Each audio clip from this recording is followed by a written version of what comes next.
Welcome everyone to today's show. A boomer and a Gen Xer walk into a bar. Coming to you not from the Rabbit Hole studio, but the Rabbit Run studio, because yes, we are still on the road. But you as our listener will experience some wit and wisdom, some smart assery, and a mother and daughter questioning, are we even related? So my name is Jane Burt. My co-host is my daughter, Bobby. And for the next, 20 to 25 minutes, we're here to entertain you. But Bobby, I am so excited today because we have a guest in the studio with us. We do. Jackie Schmillen is a good friend of mine and has been for quite some time. And I had asked her to come on the show. She is the director of the public affairs for the Iowa National Guard. And she has quite an interesting career path that she has had. I tell you what, this woman is a workaholic. She's always in the media. She's always doing something to promote the community, promote the events in our areas. And Jackie was the former traffic reporter on KCCI TV, a big news channel here in the state of Iowa. And also, she was a former host and head co-host on KCWI TV. And there's several other things that she certainly is an expert on. And I will say this, I do know she is quite the vocalist also. Because, Jackie, you have been to the National Rodeo in Las Vegas. Is that correct? That is correct. Jane, you covered everything. Good night, everybody. Appreciate your time. No. You don't get off that easily. Not that easily at all. So Jackie actually competed for the opportunity to sing the national anthem at the National Rodeo. Did a fabulous job. Maybe some of you remember hearing her. Was it once or more than once, Jackie, that you went? National Finals Rodeo, I've only had the opportunity once. I would love to do it again because it's all a blur from how nervous I was. That was by far the largest arena and audience I've ever had, and you kind of go in with this confidence, and I'm not even sure if I hit any notes.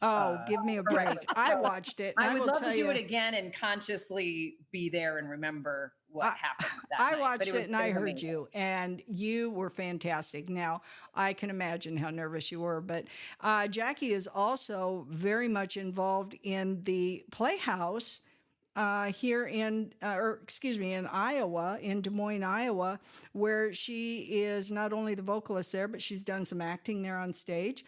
And you're just all over the place, Jackie. And so you're so interesting, and you have such an interesting job, and I see you out and about doing so many things. But I wanted to talk about specifically the Iowa National Guard. Now, you have a new commander-in-chief, and I wanted to kind of talk about what is the primary function of the National Guard, and what's your role, and how do they serve the community? I don't think everybody knows what these guys do. Yeah, no, I really appreciate that. Thank you so much for this incredible opportunity and platform.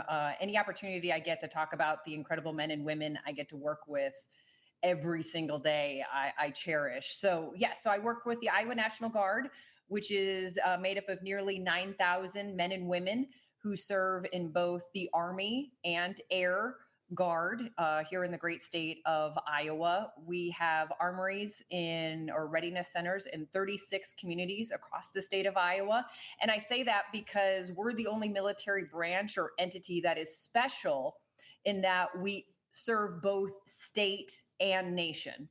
So we're the only military entity that can say that. So our boss is the governor of the state, but then also the president, depending if we're working in a state status or a federal status. So what does that mean? That means if our communities need us, and usually people think of that if there's a flood or a derecho, tornado, God forbid, COVID, anything like that, we can be called upon to serve our local communities or other states that need our assistance, which we did this summer with Hurricane Helene and other locations as well. So we can do that being a part of the Guard. But then if our country calls upon us, we can then also work in a federal status as well. So that's how we're unique in working in both state and federal capacities. Okay, that's good to know, because I think, and I know I did not know. I thought it was just the state. And, then when I listened to the president talk about who they're calling upon for Border Patrol, for helping with riots, to help with the fires that have been out in California, the flooding, any type of hurricanes or tornadoes, they mentioned the National Guard, right? Mhm. And Yes, we do. Yes. and so let me ask you this: has the population of the National Guard gone down over the years, or is it up? I will say the big subject matter anytime you talk any military branch, I feel like in the last couple of years has been recruitment. Where are we at? Has it been going down? And I will say around what we lovingly call the COVID years, and during that kind of time where we lost connection. Yeah, I'll even go back further than that. I have quite a few service members. I've only been a part of the organization for 2 years now, 2 years and some change, and I'm still learning every single day. But I'll say there was a time, especially where I'm based, which is Camp Dodge in Johnston, Iowa, which is our largest military base in the state of Iowa. They had a public pool. So when the community went to the local pool, they went to Camp Dodge. So it was very comfortable for community members to come on to a military base and hang out. That I is wish it so was still there. interesting. Looked amazing. It was Yeah. huge. Yeah, we And we grew wasn't up it? there. Yeah, Oh, we used to really? go up Yeah. there. Yeah, to go swimming. And it wasn't it like the largest swimming pool Mhm. in the United States or something? I mean, I'm Well, probably in going Iowa, I know. I'm gonna quote it wrong, but it's like the size of like two Olympic pools or some it insane was thing like that. massive, just Ronald massive. Ronald Reagan, I guess, was, pool boy or something, and lifeguard, at one point and all that kind of stuff. But incredible history. But it goes back to the fact that no one thought 2 cents about going onto a military base because that's where the local community pool was. Right. Ever since 9/11, things changed. And instead of gates being open and saying, hey, come check out what we're doing behind, these doors, it changed and gates went up and said closed. You can't come in here. Right. And so ever since then, our gates have come back open, but it's now trying to say it's okay. You can come on to base. You can come hang out with us. You can come see what we're doing. And people just don't have that comfort level like they used to. Granted, there's not a community pool there anymore that would lure people in. We try to have other events like summer concert series and things so people do feel comfortable. An incredible Iowa Gold Star Museum. No matter where you're watching this, if you're coming through Central Iowa, please stop by and see our military museum of all military branches. It is absolutely fantastic, and the volunteers do an incredible job. But we're constantly now working to get people's, I wouldn't say trust, but just understanding of who we are. Because once we put up those gates, people were just like, oh, that's us and them. And Right. Right. weren't willing to kind of figure out what was going on. Well, Um, and I think that we looked at it as, that's such a secure facility. We have no business as civilians being there. We're going to get in trouble for being on that property. And I think that's really, I know that's what my mindset was. And I know a lot of people that I've talked to. You mentioned the summer music series that you have out there, which I will say is fantastic. If you are in the Iowa area, I've been out there numerous times. Beautiful, beautiful grounds, beautiful facility. They have what is it? Almost like a shelter, but they put the band up in this area, and it's just so conducive to having events out there. I mean, I could see having weddings out there. It's just and so we have, beautiful. and we do. Oh, Yeah. okay, And okay. that's the thing that we try to express, not only with Camp Dodge, which obviously has many incredible buildings that people can rent, utilize, event spaces, but any of our readiness centers across the state of Iowa, if people want to use it as a community space, you can. Wow, that's good Just to know.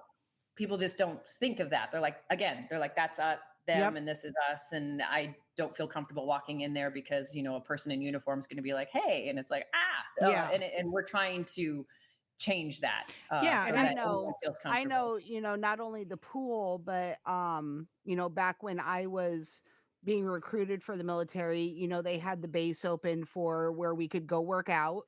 Hmm. When my kids were smaller, they went to a taekwondo camp that was actually held on the base. They stayed in the old barracks and things like that.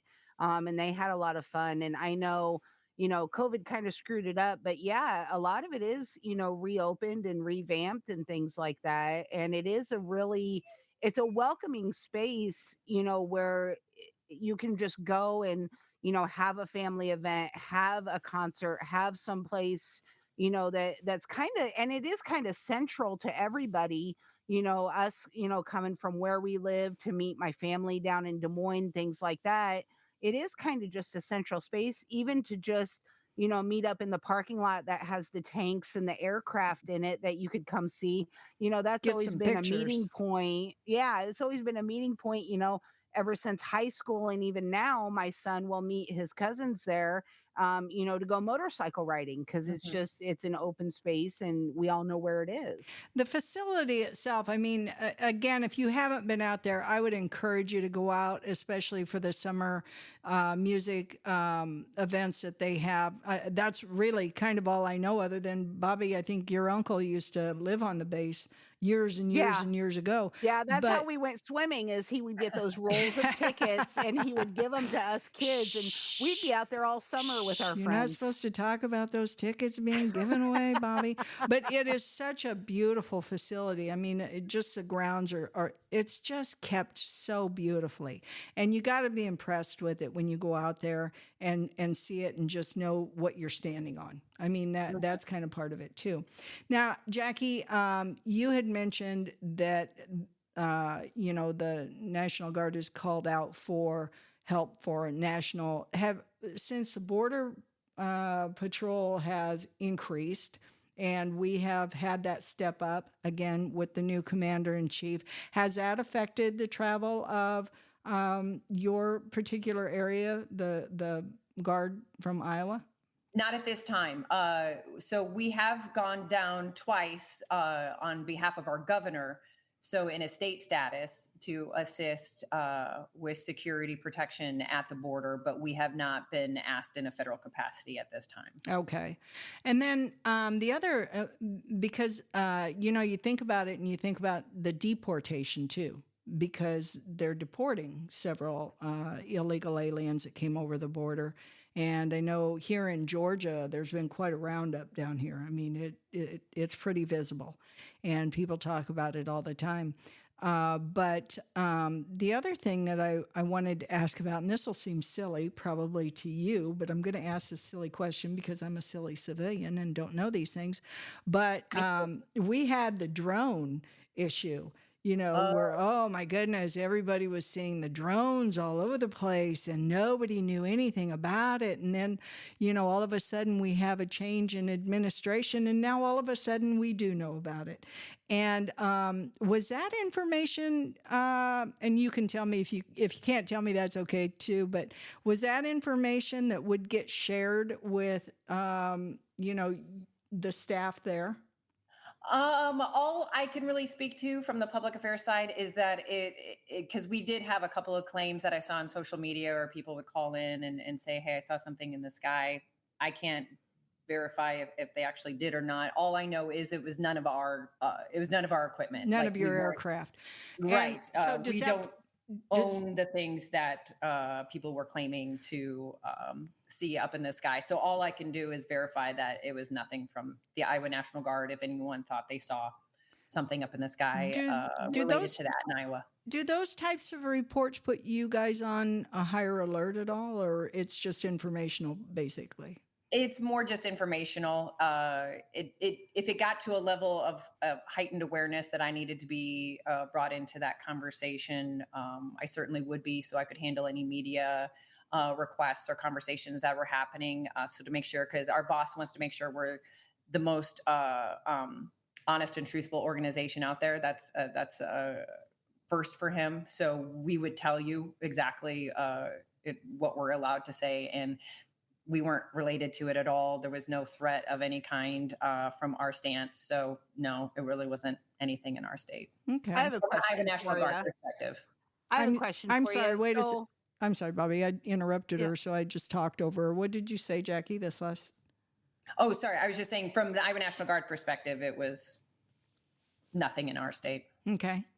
Go All ahead. right, Sorry, so Bob. I have a question for you. Yes, Bobby. So I know that you've had a very long and illustrious career, on both sides of the media. Now, Okay, does that that right okay, there not was that long. Jackie. You're not that old, but that, that was Jackie laughing, No, tipping it was her the head way back illustrious and that got laughing. me. so To does that us, come on, Jackie, to us, man, this is, yeah. you're I mean, you're like highfalutin. a superstar. Yeah, you're highfalutin. But does that help you in your position now, knowing both sides of, not only what the media is after, what the reporters are after, what they're willing to go through, and not really to be mean about it, but how they can twist the narrative, depending on what the story is. Does that help you in dealing with the media now on the other side as a representative of the National Guard? Yes, and I think it was a big part of me getting hired into this role. I'm the first civilian to ever hold this role in the state of Iowa, and I'm pretty sure the first civilian with no military background in the country in a public affairs position for the National Guard specifically. But this is a new direction they're going, and my boss at the time of my hiring took a chance, and here I am still today.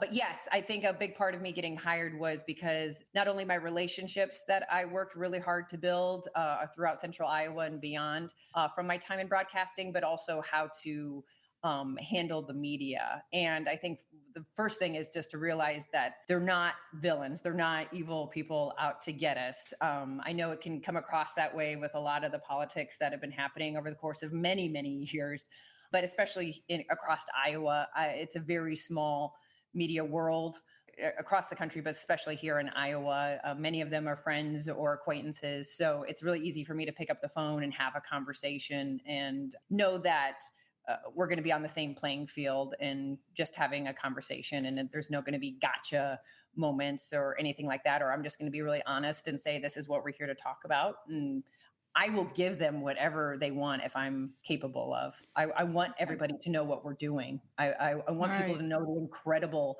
people that are part of the Iowa National Guard. So please call me. I wish they called me more. Yeah. And wanted more stories. On the other side of that, though, Jackie, I mean, they are looking for a story, right? I mean, every news person is looking for a story and something of interest. So, I get what you're saying. I mean, you have enough expertise and you've been exposed to it long enough. And I don't want to say know the tricks of the trade, but I would say know the personalities and know the approaches that people, that reporters would take with you, which I think would be a great advantage. But they're looking for a story. Absolutely. And they're not going to play it if it's not a good story and you want it to be a juicy one because you'd like it to play towards the top when most people are watching, as opposed to, channel surfing or turning or, get caught up in other things that are happening in their lives. So you want it to be a good story. And to kind of go back to what you asked before, Jane, about recruiting, I'm happy to say our numbers are actually going in the right direction and we have the highest retention rate in the state. Wow.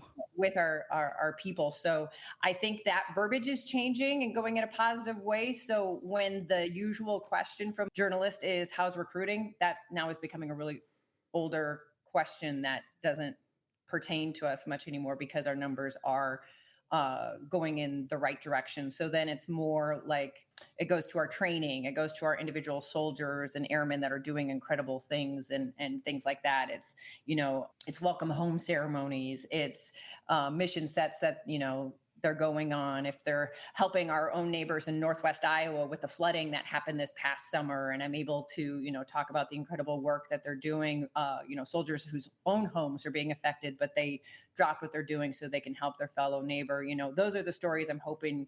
I don't want it to all be devastation. I also want it to be celebration, but those are the stories I'm always working to try and get across. Right. And I noticed on, I think it was on your Facebook maybe, where the National Guard was even helping with Habitat for Humanity and, always helping with the community. And I think it's great to kind of change that perception of, what we've seen in the past or what people may have perceived the military as, I don't know what other word to say, very militant. And, just, but they're very approachable, very kind, very, like I said, when we've been out there, everybody's been so helpful and just so great out there. So we do appreciate everything that the Iowa National Guard's doing. We do appreciate everything that you're doing. Thank you. And, I'm sorry, go ahead. I was just going to say, I'm very grateful. One of my passions, and Jane, you know this, in what I call many of my side hustles or side loves, the things that I do is nonprofit work. So I have a boss that also believes in that. And he's like, if we have a force of people that have incredible skills, but also passions for giving back, why not use them in a connecting with nonprofits. So he identified 3, and we have already wholeheartedly supported those nonprofits towards the end of last year and already heading into this year. So yeah, very passionate and excited to work for an organization that has the same passion that I do for nonprofits. Well, I can say this. I've watched you over the years, and I don't think I've ever seen you so happy. You're so beautiful and are so well. You're so beautiful. You're so well spoken. You come across so positively in everything that you've done. I've known you for years. I was trying to think of how many years it's been. It's probably been 20 years now. I was going to say it's probably 20 years. And that we're both, you're not near my age, but I'm getting old. But you're every time I have seen you, I mean, just so positive. And I will tell you that is so rewarding, even, for me to see and to watch you. So thank you for that. Thank you for the job that you do with the National Guard. And you guys probably heard a little bit of shuffling here a few minutes ago. That was Dr. Domain, who's always in the studio and didn't realize his mic was on. And but that dog is not mine. My noise maker. Hold on, let her get Hold on. We're coming back to that. All right, you were just talking about noise, and then it like set off my 4 dogs, and I'm like, oh, that's timing. So Dr. Domain was shuffling some paper, not knowing that his mic was on, and I'm over here like, stop. And plus I think he's might be sniffing some pens or markers or something. But he had a question for you, Jackie, and this is what I have to deal with on a regular basis. His question is, Jackie, are there really 2 scoops of raisins in Raisin Bran? Oh, depends if you get the generic box or not, like my mom used to. I always liked, I can't believe, first of all, with Raisin Bran when I was a kid, and I think my mom found it on sale, but like the generic brand, and I swear like the basement had 10 boxes of generic raisin things. I don't even know what that was called. It was just a really ugly purple box, and I ate so much of that I don't really care if there's raisins in it or not anymore. Well, I just wanted you to know what we had to deal with here in the studio, but we do appreciate you being on the show with us, and we're hopeful that you join us again sometime. Oh my gosh, anytime. It's hard to get her scheduled, folks, because I will tell you, she is all over the place. But if you live in Iowa or even near Iowa, you know the name Jackie Schmillen. She's been out there and doing her part for the community. And we really appreciate it, Jackie. So thank you for that. And Bobby, with that, I think we're probably, I think that's all we probably got for the day. What do you think, Bob? I think it is, but we definitely appreciate you joining us here at the Rabbit Run studio on the road. Be sure to follow us and like us. And if you have anything that you want us to talk about, if you have a suggestion or even just a nice little comment, you can drop us an email at boomerandgenxer@gmail.com. You can go over to our Facebook page, which is A Boomer and a Gen Xer Walk Into a Bar, the podcast official. If you have hate mail, well, you know where you can put that. So until next week, I'm Bobby Joy. And I'm Jane Burt. And you're stuck with us. Thank you, Jackie. Thank you, guys. Jackie.